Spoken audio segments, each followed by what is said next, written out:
The outcome of the May 12 parliamentary vote in Iraq plays directly into the hands of Tehran, analysts told Sputnik, predicting that Iran's influence in the region would increase as Iraq's leading Shiite parties are about to take the majority of the seats in the country's parliament. The success of Shiite parties in the May 12 Iraqi parliamentary elections was predictable from the outset, analysts told Sputnik Persian, stressing that they have long enjoyed support from Iran. The outcome of the parliamentary elections was obvious, since Shiite Muslims constitute the majority of the population of Iraq, says Ahmad Abshinas, the editor-in-chief of the Iran daily newspaper, chairman of NGO International, and leader of the Iranian Reporters Without Borders group. Daesh, ISIL, destroyed infrastructure in many regions of the country with a predominantly Sunni population.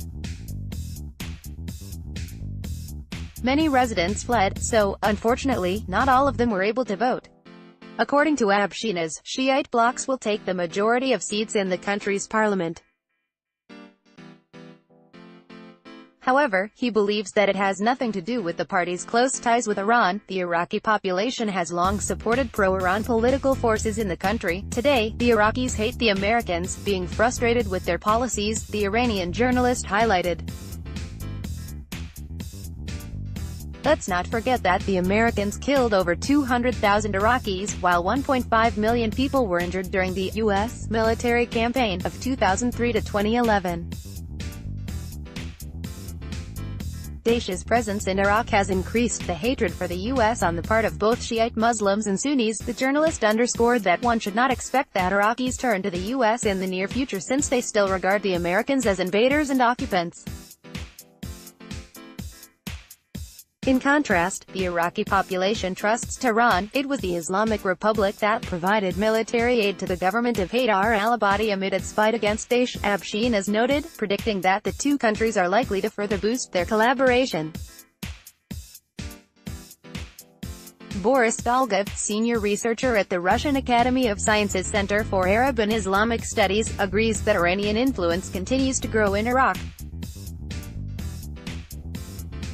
Academic stressed that the previous government of Iraq was represented by Prime Minister Haydar al-Abadi and his followers who were, in many ways, guided by Iran. The second group, led by Muqtada al-Sadr, is also pro-Iranian, he said. Moreover, al-Sadr's Siren movement fought against American military forces at the time of the U.S. occupation of Iraq, Dolgov recalled. According to the academic, al-Sadr's movement enjoys sufficient influence in Iraq, opposing corruption. Earlier, Siren used to hold demonstrations opposing the ruling elite under the new al-Maliki government.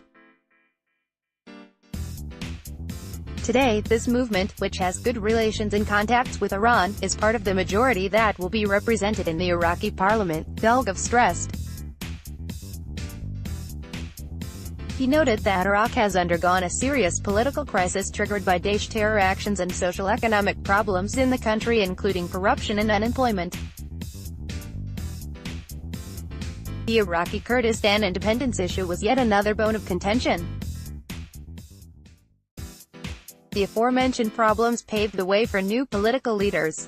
Dolgov opined that al-Sadr's victory is in the interest of Tehran. Iran supports the Siren movement and the Shiite community as a whole in Iraq, he said. Therefore, the growth of Iran's influence in Iraq is predictable. Along with Hezbollah's success in Lebanon, where it won a significant number of seats in the parliament, it should be noted that Iranian concepts are popular in the Muslim world, especially among the Shiites. Additionally, Iran's uncompromised position in regard to the U.S. policies in the region, including the May 14 U.S. embassy transfer to Jerusalem, also adds to its popularity in Iraq. Iran's tough position plays a role in the growing strength of pro-Iranian Shiite movements in Iraq, Dolgov suggested. Iran offers an alternative to how the problems in Iraq have been solved so far. Saudi Crown Prince Mohammed bin Salman meets with Iraqi Shiite leader Muqtada al-Sadr in Jeddah, Saudi Arabia, July 30, 2017. However, an Iraqi analyst specializing in international law, Ali al-Tamimi, does not share Abshina's and al-Ghav's stance. According to al-Tamimi, al-Sadr's victory could diminish Iran's influence in the region, as the politician is seeking to pursue an independent foreign policy and expand Baghdad's ties with neighboring Arab countries.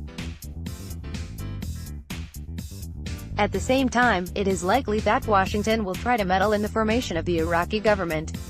The results of the elections deal a blow to Iran's influence in Iraq, he opined. Hadi al-Amiri's fought a coalition and Nouri al-Maliki were defeated.